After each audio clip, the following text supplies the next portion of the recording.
2 തെസ്സലോനിക്യ ലേഖനം 3-ാം അധ്യായം 5-ാമത്തെ വാക്യം.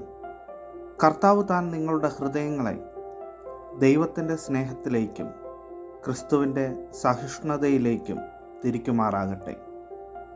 ദൈവിക സ്നേഹവും ക്രിസ്തുവിൻ്റെ സഹിഷ്ണുതയും യാഥാർത്ഥ്യമാകുന്നത് യേശു ക്രിസ്തുവിൻ്റെ പരമയാഗത്തിലൂടെയാണ്.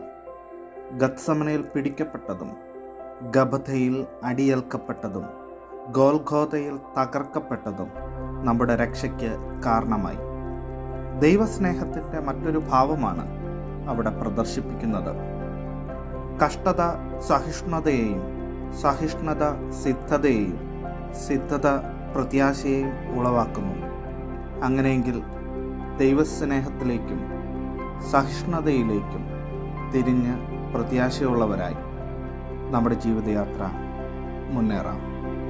ഈ വചനങ്ങളാൽ ദൈവം നമ്മെ അനുഗ്രഹിക്കുമാറാകട്ടെ. മാറാം.